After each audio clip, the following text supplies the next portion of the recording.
안녕하십니까. 신화부동산 경제TV입니다. 최신 부동산 뉴스를 쏙쏙 들여다보는 쏙쏙 부동산 최신 뉴스입니다. 오늘 뉴스를 보기 전에 날씨 얘기를 먼저 한번 해볼까 합니다. 대표님. 네. 날씨가 갑자기 너무 더워졌습니다. 맞습니다. 예.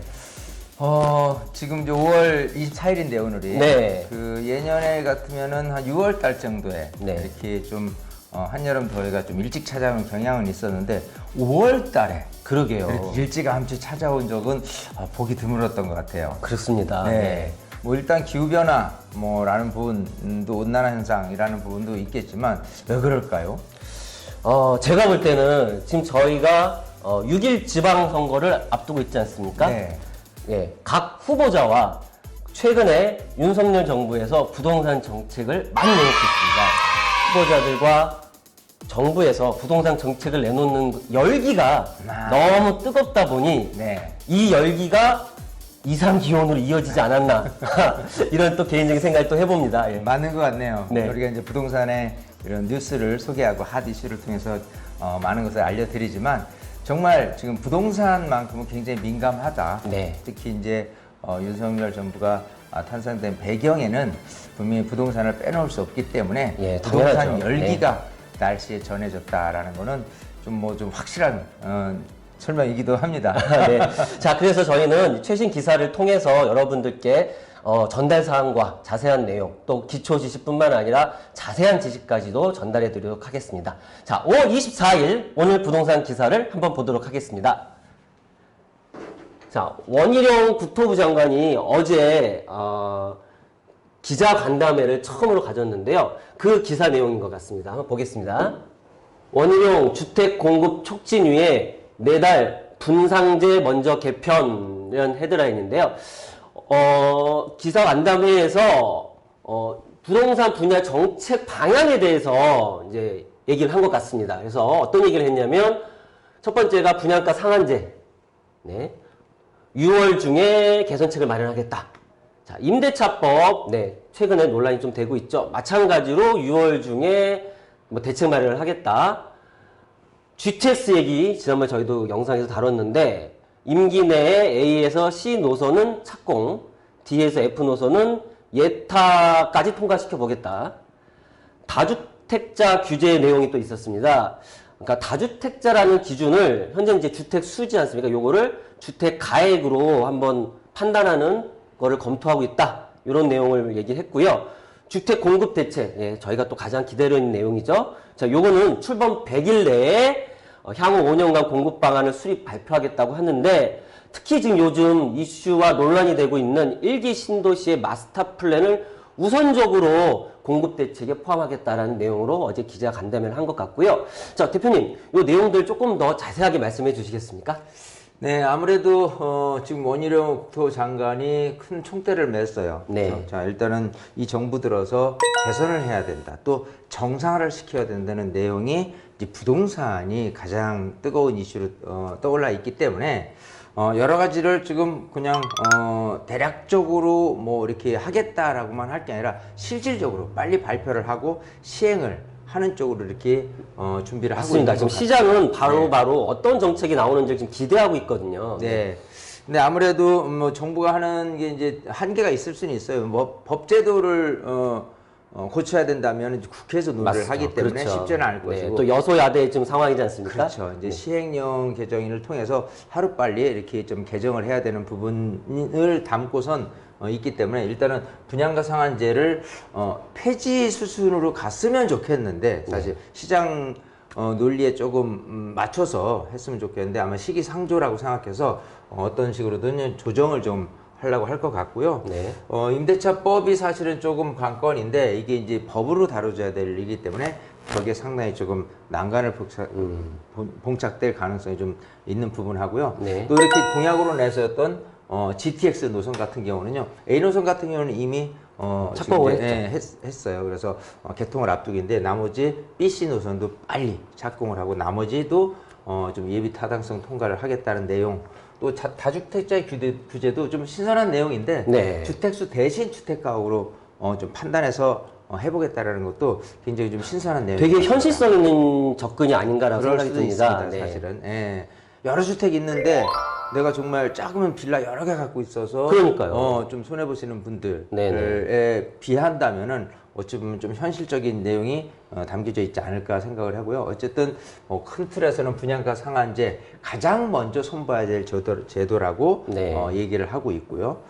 또 집주인 실거주 의무 완화해서 전월세 매물을 좀 늘리는 네. 그런 부분들이 집주인 실거주 의무가 빠지면 네. 집주인들이 안 들어도 되니까 이걸 전월세로 내놓을 수 있다는 얘기인 거죠? 당연하죠. 네. 네. 이제 그런 조금 약간 부조리 아닌 부조리적인 성향들을 좀 빨리 타파를 해서 좀 정상화시키겠다는 내용이니까요.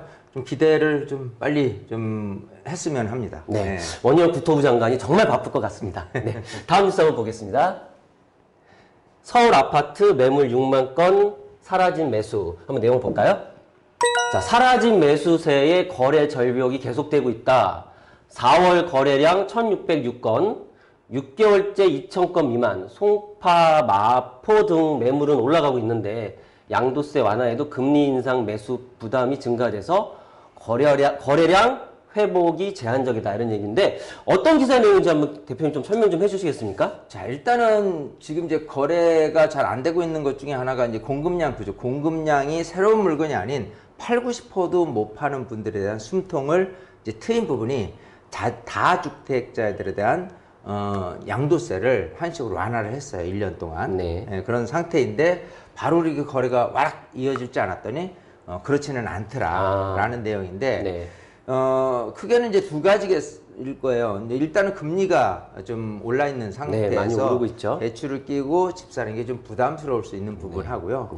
또 하나는 아무래도 이제 취득세 부분도 무시할 수 없는 것 같아요. 네. 왜냐하면 일단은 조정대상 구역 안에서 1주택을 갖고 있다가 또 한 주택을 사게 된다면 취득세가 보통 1%에서 3%거든요, 주택은. 네. 근데 8%입니다. 네. 거기다 2주택인 상태에서 또 3주택제를 사게 된다면 12%까지. 네. 그러면 이제 뭐 그야말로 굉장히 좀 취득세 면에서도 부담이 크기 때문에 네. 매수적인 성향에서도 좀 그 취득세만큼은 좀 풀어줘야 될 내용이 담겨져 있지 않느냐 생각을 하거든요. 네네. 예, 그래서 이런 부분도 좀이 매수 심리까지도 조금 이렇게 좀 부양책을 네. 하기 위해서는 아무래도 취득세들 빨리 손을 좀 봐야 될 필요가 있지 않느냐 생각이 됩니다. 네, 알겠습니다.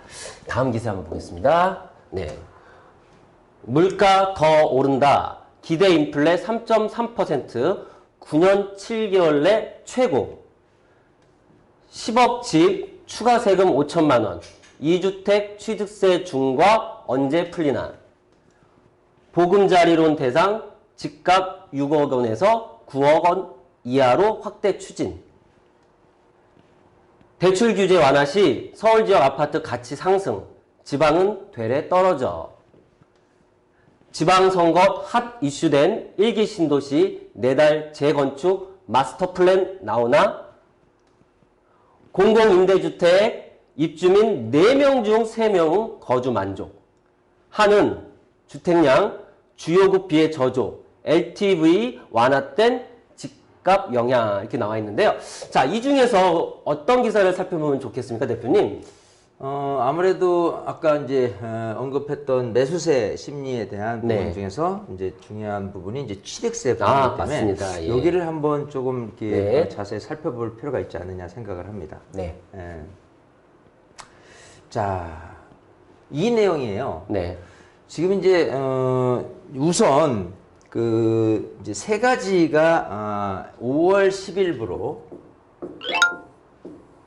양도세 관련해서 규제가 풀렸어요. 네. 뭐냐면 우선 첫 번째는 다주택자 중과에 대한 부분이 5월 10일부터 내년 5월 9일까지 중과가 이제 유예가 됐어요. 네. 네, 이제 기본 세율을 내면 됩니다. 네. 두 번째는 그 재산정 기간이 있어요. 그러니까 뭐냐면 1주택이 된 날로부터 2년을 추가적으로 보유해야지 비과세를 받을 수 있다는 내용이 없어졌습니다. 네, 없어졌죠. 재기산이라고 하죠. 네, 네. 그러면 이제 내가 이제 1주택이 남았어. 근데 1주택이 2년 보유 또는 뭐 거주 요건이 필요하다면 거주를 채웠어라고 하면 그날 팔아도 바로 비과세를 받을 수 있는 네. 부분이 됐고요.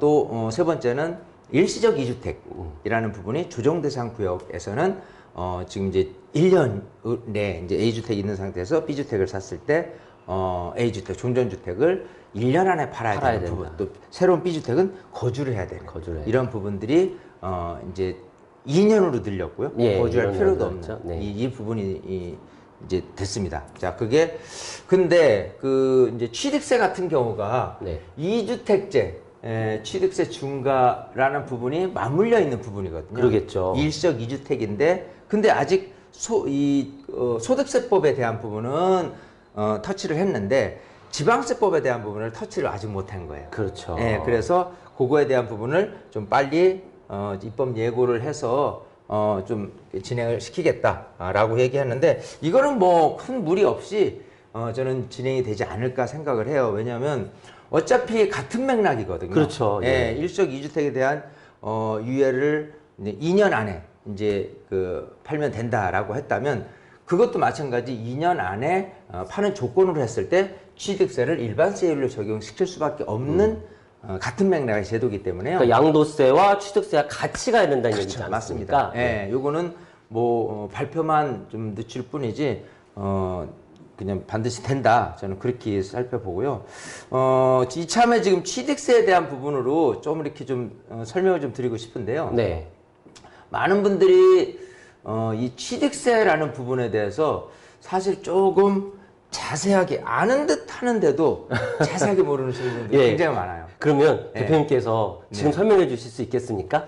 간단하게 설명을 드리고요. 네. 사실 오늘은 뉴스에 대한 해설을 통해서 좀 최신 뉴스를 통해서 여러분들이 좀 들여다보는 부동산 시장을 지금 들여다보는 시간 코너인데 핫 이슈를 따로 마련을 해서 취득세 분만큼은 아주 좀 세부적으로 또 그때 취득세 말고도 취득할 때 내는 세금이지 않습니까? 네. 또 보유세가 있어요. 그렇죠. 네, 재산세와 재산세라든지 종합부동세. 종부세라든지 네. 또 양도세도 있어요. 네, 매도했을 때. 네. 그것 말고도 뭐 증여, 상속 이런 부동산 관련된 세금들이 많이 있습니다. 네, 세금 관련해서는 정말 네. 들어도 또 궁금하고요. 그렇죠. 아마 많은 분들이 계속 궁금해하실 것 같습니다. 저희가 새롭게 선보인 코너죠. 네. 쏙쏙 부동산 핫 이슈 코너에서 그러면 네. 다시 한번 다뤄주시길 부탁드리겠습니다. 그래서 대신에 잠깐만 이 취득세에 대한 부분에 대해서 언급을 하자면요. 우선 이 취득할 때 내는 세금이 주택하고 일반 주택 외하고는 일단은 틀려요. 네. 예, 그래서 주택 같은 경우는 1에서 3% 비율이었다가 조정 대상 구역에서 2주택이 8% 그리고 3주택이 12% 늘어난 거고요. 주택 외 같은 경우는 4%대입니다. 예, 또 이거 말고도 이거는 유상 양도를 통해서 이렇게 진행을 하는 거고요. 또 무상 양도 즉 그거는 이제 증여 같은 경우에 증여 같은 경우는 내가 증여를 주는 사람이 주택이 몇 개 있느냐에 따라서 12%가 될 수도 있고 여기처럼 4%가 될 수도 있습니다. 예, 그렇기 때문에 그 부분까지 조금 자세하게 다뤄야 될 내용이고 만약에 지금 취득세라는 중과를 조금 이렇게 좀 멋지게 풀어낸다라고 한다면 요게 지금 주택 같은 경우 2주택 3주택이 8% 12%인데 요게 바로 조정 대상 구역 안에서 벌어지는 일이거든요. 그렇죠. 네. 만약에 조정 대상 구역이란 거를 일시해제를 해버린다면 이런 논란도 없어지는 거예요, 사실은. 그럴 것 그냥 같네요. 기본세율로 다 적용될 수 있는 부분하고 양도세도 마찬가지 경우가 생기거든요. 그리고 종부세도 마찬가지입니다. 그러면 전국이 전부 다 비조정 대상 지역으로 우선적으로는 그렇게 했을 때 숨통이 조금 풀릴 수 있는 부분이 가장 큰 틀에서는 획기적인 아이디어 같습니다. 네. 비조정 대상 구역이 나눠진 상태에서 이걸 자꾸 머리를 굴리다 보니까 좀 마땅한 해법이 안 나오고 있는데 요걸 조금 이렇게 과감히 조정 대상 구역을 일시적으로 해제해서 다 똑같은 상황에서 일단은 정상화라는 이 조정 대상 구역도 마찬가지 문재인 정부에서 지정을 해가지고 이렇게까지 온 거거든요. 요거부터 푸는 해법도 한번 잘 고려를 할 필요가 있지 않겠느냐 생각을 해봅니다. 네, 정책 수립하시는 분이 혹시 저희 영상을 보게 된다면 대표님의 말씀 한번 참고해 주셨으면 감사하겠습니다. 네. 이상으로 쏙쏙 부동산 최신 뉴스를 마치겠습니다.